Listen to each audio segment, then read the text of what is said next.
हे बघ कोण बनवताना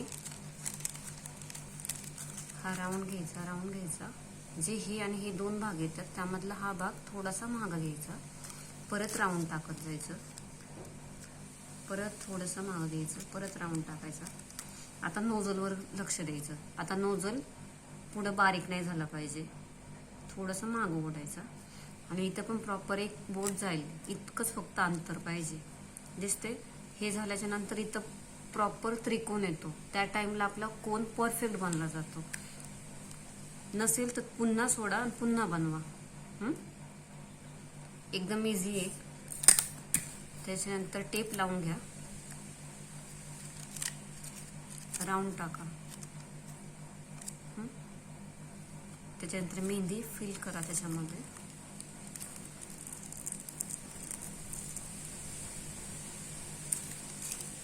आणि मेहंदीला कधी कधी कोनला टाईटनेस पण कमी येतो.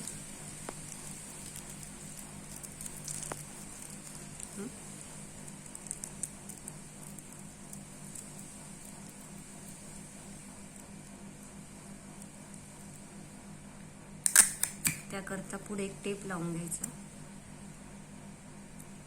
त्यामुळे इथे थोडंसं दाब बसतो. पुन्हा टेप लावून घ्या. हा झाला आपला परफेक्ट कोन. सोपं आहे.